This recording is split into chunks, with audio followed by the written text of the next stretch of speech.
Being part of a mastermind has its innate benefits, one of which is gaining perspective from thought leaders in various industries. In today's episode of the Tech Leaders Playbook, we've done just that.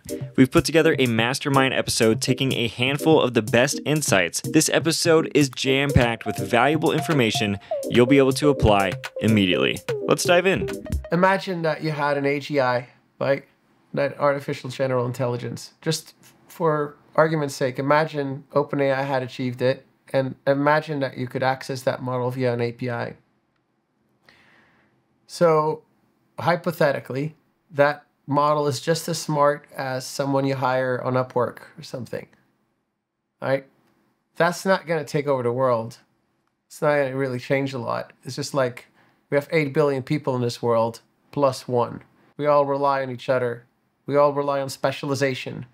So where things get really interesting is when you would combine such an artificial general intelligence with your company data, with your workflows, with the different tools via API, when you orchestrate intelligence in such a way, when you give it access to the web. Now we're talking. Now we're not just having a foundation model that's very smart, but we're also giving it access to, well, let's just call it, we're onboarding it. And so with that, you can specialize it, and they can take on and assume different roles in the company. One is a writer, another specializes in an editor, another specializes in publishing to different platforms.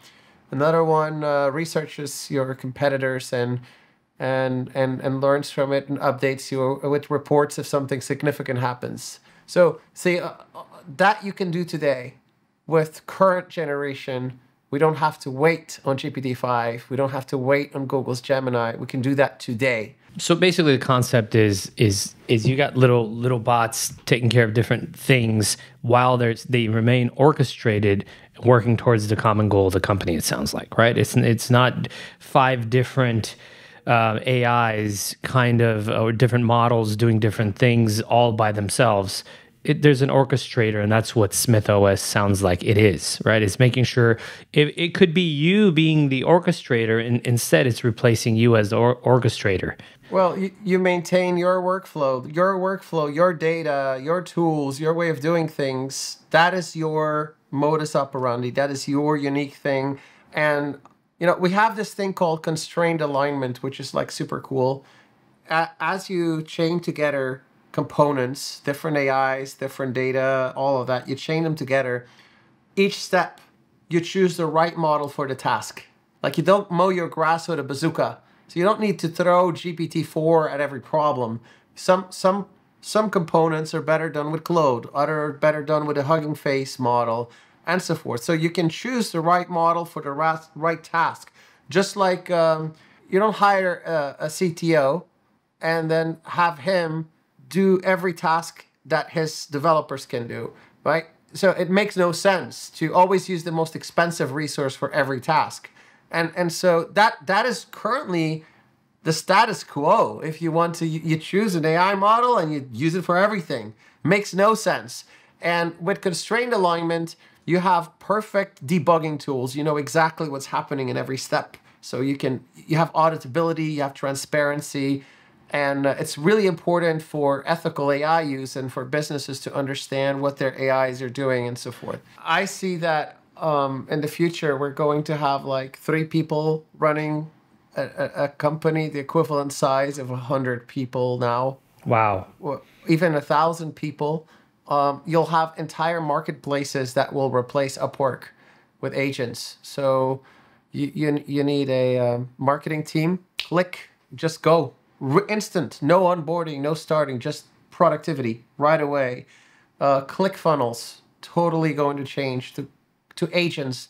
Our AI agents can already be tailored to make phone calls and follow sales scripts.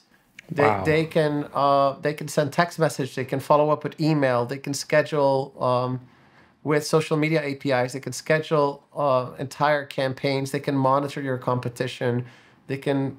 Yeah, it's really phenomenal. The workforce will totally change. It will be human companies, right? So humans are the initiators, but here's how you see it. Take human companies. All the boring work will be automated.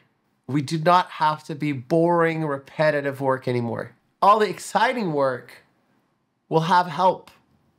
We'll have an entire team at our disposal to help us brainstorm, be creative, get stuff done. You have an idea for a new app? You got a team to help you. You got a concept in your mind and you want to make a custom cartoon for your kid tonight. AI can help you. So what is going to happen to all those people who are currently like freelancing? They're going to become entrepreneurs. They're going to start businesses with AI agents. Imagine tomorrow there were 30 billion people on the planet, but only 8 billion people needed an income. So what would happen? You would have a lot more competition. Prices would be a lot more affordable. And you have a lot more, services, wealth, everything going around.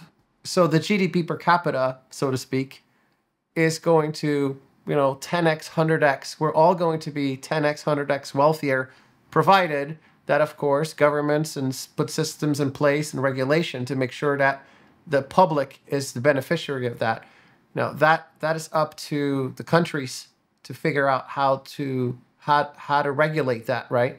But make no mistake, this future is incredibly exciting. Why do we even have to have a 5-day work week? Why can't we have a 3-day work week and just work on our greatest ideas, and still we can have more output than today? Since you put it that way, now I'm intrigued and excited, right? Because there's the flip side.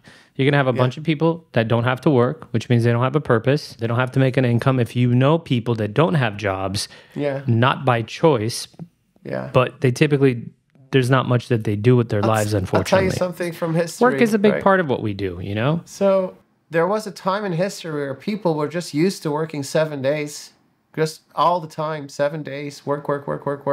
The whole idea of a weekend, that was revolutionary. And people are like, okay, what am I going to do with all that time? Well, now people are wanting a 3-day weekend because, we're spending Saturday catching up on house chores and Sunday preparing for the next day of work. And if you're an entrepreneur, you really wish you had a weekend, or maybe like a longer week because you have so much to do. This is just going to improve your quality of life so much. You'll be able to do what you need to do in less time and spend time on the more important things. How do you see AI transforming everyday business practices, especially in search, e-commerce, marketing, human-computer interaction, all that? What are your thoughts on that?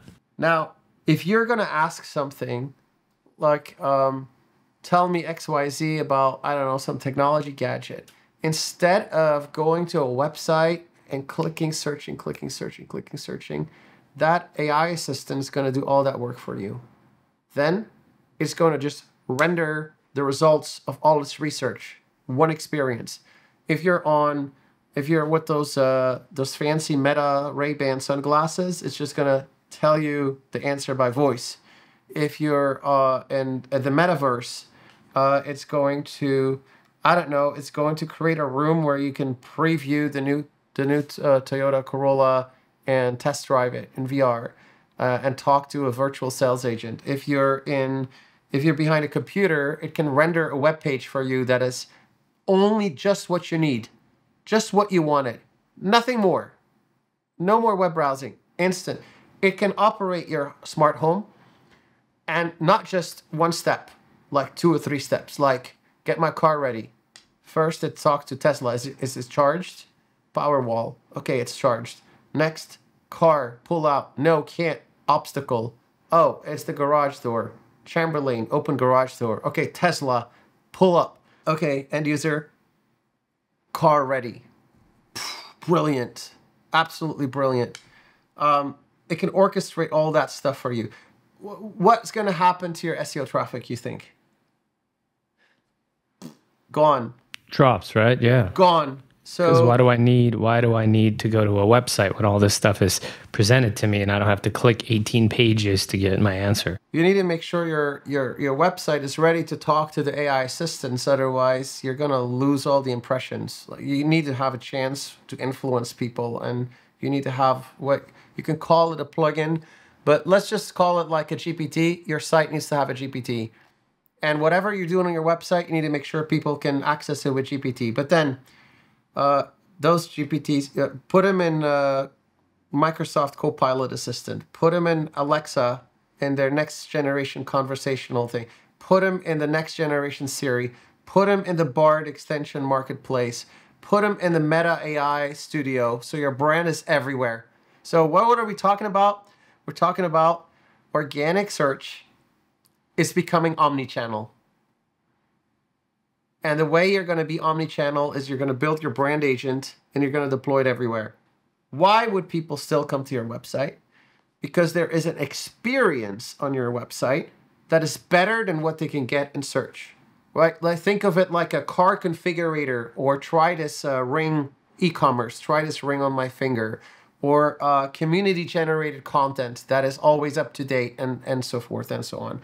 So you need to rethink what a website does. A website needs to become an experience, and then also needs to integrate with this omni-channel world of AI assistants that are going to absolutely dominate. Like, what advice would you give to enterprises besides this stuff that are looking into shifting towards an AI-driven strategies and workflows without giving up their people, right? Because we're a people-first organization, and I want to streamline, but I don't want to replace my people with AI. How do we do that? Do you plan on growing your business? Absolutely. All right. Well, don't replace your people. Make them 10 times as productive and take over your competition. Crush them. Right? Be 10 times better than your competition by using AI. That's what you do. Right? So you want to do that by retraining and reskilling your team out of respect for them. Respect people enough, too, to not have them do boring stuff that doesn't actually help them in any way. Who actually goes to work and says, oh boy, did I have a wonderful day filling out spreadsheets for another 1,000 rows? Like, sure, my career prospects are going better, and this was very fulfilling work. Give your team a well-deserved, long weekend, because mission accomplished. They can work less and be more productive. This is what everyone wants. You grow your business, they have better quality of life. A good example of an AI classifier is like with your email. It's like I get 140 emails a day of people who want to sell me links, want to buy links from my super mega successful SEO project. And I have this filter in Gmail that says, if they include that word, and that word, and that word, and that word, and that word, or, filter it out. And so don't ever email me talking about links. You're going to not land in my inbox. The thing is, I'm still getting about 14 to 20 emails that are not caught because it's rules-based. But with AI, you can say, does it look like they're wanting me to do a custom article or link or something? And boom, voila, done. That's all I need. I don't need to program. I don't need to maintain a list. If the intention of the email is that, filter it out. Done. I programmed with English. That's the hottest new programming language. So easy. So same thing would happen for human escalation, right? If it looks like the customer is frustrated, or it looks like the customer needs a better answer, boom, classifier, route it to a human, done. One thing that is on the horizon, and I think this is a real important element. If you lost sight, you couldn't see anymore, would you still be human? Yes. Yeah, you would be human. But you wouldn't be able to understand the fullness of humanity to the same extent. What if I remove your ears and your eyes? What if I remove your nose as well and you can only experience the world through touch? Would you still be human? Yes. So can you achieve AGI without eyes, ears, nose, all those sensory elements? You could create a sort of generalized intelligence based on that limited dimension. So this is why multimodality is so important. The more you train it on a variety of types of inputs, the more rich the experience becomes. And then the things that it is missing, I think, is those glasses or gadgets we're all going to walk around with. Ability to experience the world and its physics And once you start putting those AGI models inside of physical agents that can touch and feel and manipulate and see the world as it is, and then put all that knowledge in that context, you're going to have an experience of AI that a pure text-based model or text and image model on its own can't do. It's kind of like how we try to envision a four-dimensional tesseract on a three-dimensional projection. Nice. We can't fully imagine it. We can just come to kind of picture it. And so that is, once AI models sufficiently trained, 10x, 100x, 1000x from where we are now, they are coming. But the more sensory input they get from the real world to contextualize it all, the more likely that it is that we're going to truly achieve AGI in its fullest sense. How do you envision AI playing, a future in the cybersecurity world? Moving away from, we deal a lot with large organizations, but I really want to bring it down, initially talking about individuals, you, me, families, that sort of thing. Frankly, that's where I see the biggest concern with AI right now from a cyber threat scenario, is there are things that used to be very difficult to do when attacking somebody that are simple to do right now. And so one example I like sharing with people is one of the easiest things to do to somebody's a phishing attack. You get an email and it manipulates you into either giving up financial information, clicking on a malicious link, doing something. And historically, that would be something generic. They'd cast a wide net hoping you would click on something. But now what I can do literally with ChatGPT is a great example is I can look up your profile on the internet, which there's a lot of information about you, dump it into ChatGPT and say, write me a glowing article. And it will write me a great article. And then what I do is I send you an email saying, hey, saw this article about you online. You read the article, you go, oh, that was interesting. You move on with your day. You don't realize that in the middle of the process, you clicked on something malicious. And so this works especially good with attorneys because the specific way to do it is you find out where they graduated college, you send them an alumni newsletter, and in the alumni newsletter is an article about them. And everybody wants to read about themselves. They click on it. And I'd actually done this where I said, write me an alumni newsletter about so-and-so attorney using this profile page. And in seconds, I have it, and it uses the right school lingo. It talks about school basketball. Everything seems exactly right.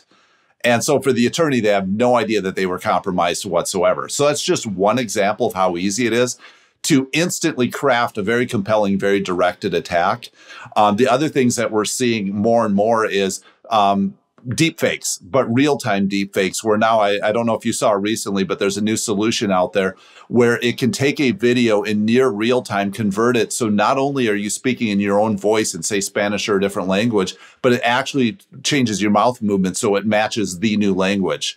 So we could take this podcast right now. When you're done recording it, if you had a Spanish audience you wanted to reach out to, you run it through there. And now we're talking Spanish for the entire time, and our mouths are moving in Spanish.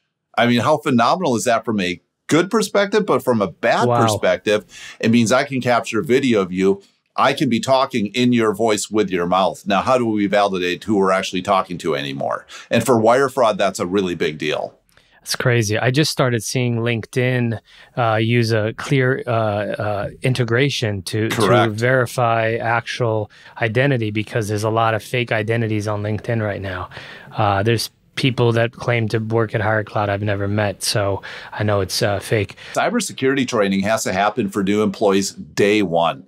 The analogy I like to give is imagine some kid and you're going to go on a camping trip with them. And so you say, today we're going to teach you how to purify water. Next week, we're going to teach you how to start a fire. You're going out camping for a month. They're going to be dead in a week. It's just a given. It's the same thing with cybersecurity. A lot of these training programs, they have this trickle theory where we'll do a little training on phishing, and next month we'll train you on this, and next month we'll train you on this. Well, all the attacks are happening day one, including the LinkedIn attack with the gift card scam. So you really have to have a formal training right off the get-go saying, in this industry, these are the threats that we're seeing. These are the attacks you may get. And if you get them, this is what you do about it. And just do that right off the bat. My team has created that as a part of the onboarding day one, and we show all the different examples. We're like, never will we ask you for anything like that. Craig, tell me more about your thoughts on AI. We all worry about humans being replaced, right? What is the potential of AI actually replacing human jobs, especially in IT or customer service? So right off the bat, probably not going to happen right away, but there are concerns, and it may be sooner than we think it's going to be in some areas. The one that I give examples of is because I work in the legal field a lot with a lot of attorneys and whatnot. And with the advent of ChatGPT, which, by the way, caveat, ChatGPT is wrong a lot of the time, so you can't rely on it 100%. But what I tell people is what you're seeing with ChatGPT right now is in its infancy. This is like the iPhone 1. When we get to the iPhone 15, things are going to be completely different. So don't look at what ChatGPT is and just discount AI. But already we're seeing it with ChatGPT where people are using it to do legal research, to build, different court documents and this sort of thing, where a lot of paralegals were relied on to do all of this work. And now you can build an automated workflow that does all of it. So there was an example of a law firm that we worked with that they had a process they had that probably took a week to gather documents, to put depositions together, to do all this, to build the specific form that they had to do for the type of work they did. And through ChatGPT and AI automation, they have it down to a few hours now, where basically the information gets ingested, it kicks out all the right documents, the court gets it, and they're done. And so a week worth of human work became automated. And so I do think that we're going to see that sooner than later, even in the technical field. I'll fully admit it. It's a great story. We had a $1 billion company. It's 3 a.m. I'm working with a level 3 engineer, and we can't get this system working where one of their locations can't talk to another one. And what I said, guys, let's just try it. And so I put into ChatGPT, this is the system at the one site. This is the system at the other site. How do we get these connected properly? And it gave us line by line instructions, as well as an article at the end explaining why it had it. Now, once again, it's been wrong before, and I would never want somebody who doesn't understand tech to just say, well, here it is, let's go with it. But we did it, and guess what? It was right. Everything was up and running. We went to bed. And so it's going to, if it doesn't replace people, it's really going to expedite what they're doing and cut down the time significantly. Well, which will then create opportunities to, unfortunately, not hire as many people. It's normal. I mean, and I think this what's happening in the world is prime for disruption, right? Because what's happening is more and more people want to work remote. More and more people are working less. They're working multiple jobs. They're asking for nearly double the income that they did 3-4 years ago. So unfortunately, I mean, there's articles on this, so it's not my opinion necessarily. 22% of people are engaged in their work. So they're not only are they double the cost, they're double dipping, sometimes working multiple jobs. They're remote. They're doing all the things that are driving companies crazy. And now you're giving companies the power to eliminate folks that are doing those things. So why wouldn't they, right? Yeah, well, here's the interesting plot twist to that I'm seeing actually is at least with what I'm seeing right now in small, medium businesses, I'm seeing employees leveraging AI more than I'm seeing the companies leverage it, which is interesting because this is really a bottom-up technology. You can't stop somebody from using ChatGPT. It's everywhere. And so I'm hearing of employees that are cutting down their workloads significantly. Great. And then what they're doing is they're multitasking and doing other things with their free time now, and the company's none the wiser. And that's where I tell companies, you've got to start developing AI policies because it's not I've had companies tell me, block AI from coming into our network. Just make it so it doesn't happen. And I'm like, I can't do that. It's not a thing. I said, you need to create policies that explain when and where your employees should be using AI, because guess what? Some of them already are. Craig, what's a use case that is inappropriate? For obviously, every company is different, but why would you as a company want to block that? One of the key things, especially I'm picking on ChatGPT, there's a lot of different ones out there, but that's the most prominent one right now, is sharing confidential information into the system. So if you're working in medical or legal or something, there's some private information that should not be dumped into a public system that the company doesn't control. And so you have to be very careful about that, about what you're actually feeding into the system and who can actually access it. At the end of the day, it's a system that's outside of the company's control. So I tell people that, I mean, have you locked down ChatGPT with MFA? Is it completely protected? If I, as a bad guy, get into your ChatGPT, what am I going to see in there for the history? Because the company's not monitoring that. And that's brilliant. That whole confidential information side of things. And then also passing off your work as your own when it may not be. I caution people, don't start writing blog articles just by typing some stuff into ChatGPT, because Are you actually adding value? Is the information correct? I mean, what are you getting out of this? And I see a lot of people short-circuiting things by doing that. I think you have an extensive background in compliance, right? Yes. Yep. What are your thoughts on the ethical implications of using AI, such as privacy and decision-making transparency? I mean, you kind of you talked about it a little bit, but in general. Yeah, so it's interesting. I actually wrote an article for the American Legal Association just on that topic. And one of the things I talked about was there are certain areas of ethics where I think AI could really help us out. And one of the things I explained was, frankly, there's a lot of areas of government that are really, really inefficient that AI could help us make decisions on, more intelligent transportation systems, and how do we design our roads, and how do we properly, big thing in government, auditing finances. Can you imagine an AI solution that goes, wait a minute, we should not be spending $2,500 a toilet in the military. Something's probably up here. And the AI solution figures out what was actually spent. Right now, we have tons of people doing auditing, and it's very murky. And that's where AI can really step in and help.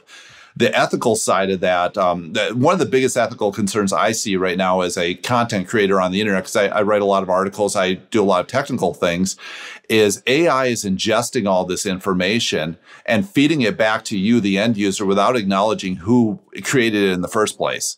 And I think that's ultimately becoming a problem. The analogy that I use is, if I have a personal assistant and I send them on the internet to do some research and they give that to me, there's nothing wrong with that. But in a way, AI is doing that for everything. And I think we're seeing the forefront of that. In a few years from now, I would be very surprised if people are typing in www.google.com and searching for things. They're just going to say, hey, what do I need to know on this? And it's just going to pop up graphics, information, videos. It's all going to be fed to you without any acknowledgement of the original content creators. And there's some very interesting ethical concerns on who's going to monetize it. How is it going to be controlled? We're already seeing people like Stackflow in some different places blocking out ChatGPT. It may be too late. I think ChatGPT already has all their information, but they're starting to say, no, you can't ingest this information in there. So it's going to be an interesting battle. Are there any specific AI technologies, tools that you're particularly excited about right now with what's happening? Well, the way that OpenAI is starting to get leveraged into different tools is exciting to me from a normal business perspective. Microsoft Copilot's one of those that's using OpenAI. It's not out for public release yet, but the whole idea of, especially for me, I'm sitting in meetings all day, every day, and so are a lot of people. The idea of Copilot sitting along with you in Teams and not just being a transcription service, but actually being intelligent enough that we go, wow, that was a great idea. If we could only do a write-up on that, or a policy for the rest of the company, and it just does it. It's done. Or automatically into the meeting, here were all the to-dos. This is what we agreed on. Here was the tone of the meeting. It really adds a lot of intelligence that gets lost at the end of the meeting. Unless you have a really good note taker, we lose a lot of that. Copilot extends into Excel and Word and all those other tools as well, and is really going to be transformational in how we ingest and we manipulate data. So that's one example that I'm really excited about. There's a lot of other ones out there. As legal field specifically, there's some things that are ingesting all of case law, so it's actually accurate answers. And so if you can imagine you're dealing with a lawsuit about something, you can ask it, what's all the preeminent case law on this, and it will be able to tell you everything that relates to it intelligently. And so, wow, there's some exciting things out there, and those are just the basic ones. One that I like to share that's a little scary. You can read that. It was is it Cambridge University? I believe it was. You can look it up. But what they did is they built an AI solution where they had a video recorder, security cameras recording an office space. And at the same time, the AI solution was analyzing the Wi-Fi signals. Because if you think with Wi-Fi, if you have 3 or 4 access points, they're all talking to each other, you have triangulation. And what they were able to do, it wasn't by human programming, it was by AI comparing the two. It was able to build wireframe models of the human beings in the office space and know where they were and moving. And it wasn't just this shadow blob moving. It was a wireframe of a person. Now, think about that from a practical standpoint from security. The good and the bad is that when you walk into an office space, now I do facial recognition on you as you walk in the door. I know who you are. Now I don't have to have security cameras anymore. I'm following you through the whole space. I don't see you, but I see your wireframe. And now I know where people were the whole time. And I know this is going to get abused, but there are some good uses of, is the building empty in an emergency situation? Do we still have people that we don't know about? Cameras always feel intrusive. Now we don't have cameras.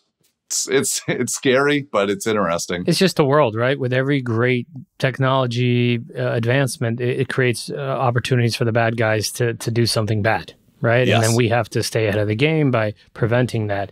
Craig, as a person and as a leader of a company, separately, what are the top 2 things you would go after listening to this great podcast? What would you go recommend we all do? So on the cybersecurity side, this is what I always tell people whenever I do a talk. If you forget everything else I ever talk about, enable MFA on every system you have. That's multi-factor authentication. And so whether it's logging into Amazon, Facebook, your retirement accounts, you name it, what MFA is it's that second factor that is beyond your username and password. So if you think about it from a bad guy's perspective, if all you have is a username and password, anybody in the world that knows that can log in. Now, if I have MFA where I have a rolling code on my phone and that's the only place it exists, now the bad guy can't get me from Russia anymore. He has to either get into my phone and steal that code, or he has to trick me into giving that code up. So it's not foolproof, but it makes you so much more secure. And we deal with breaches each and every day. And I've only dealt with 1 or 2 that actually had MFA compromised. It puts you in a much, much better position. And so learn how to use it and turn it on. And so should we not allow our computers to remember passwords? Because that's the biggest pain in the butt, right? And it is. And so I know it's not very popular anymore. I still think LastPass is a better solution than having your computer remember its password. There's another solution out there. I'm a big fan of Proton, Proton Mail, Proton Pass. They're a company based out of Switzerland that, at least so far, has passed security muster with the cybersecurity community. That's nice. The one I use in particular. So it does remember my passwords, but actually I'm looking at it right now. And if you were to get on my computer, you still can't get to those passwords without a 6-digit code that I have to enter every hour. So if I walk away an hour later, my computer, those codes aren't available. Wow. Okay, great. That was very, very smart. How about as a company? As a company, on the cybersecurity side, like I said, keep it simple. If your system is so complex that you don't understand it as a business owner, simplify it so that you can understand it. The second part I'd say is understand your backups. Your backups cover a multitude of sins. And so when it comes to you experienced ransomware, we've had lots of companies experience ransomware. And if you have offsite backups that are separated from your network, you don't have to pay the ransom. You just restore the backups and you keep doing your job. If you don't have those backups, you're either going out of business or you're paying the ransom. And sometimes even paying the ransom won't get you back up and running. Wow. It's brilliant.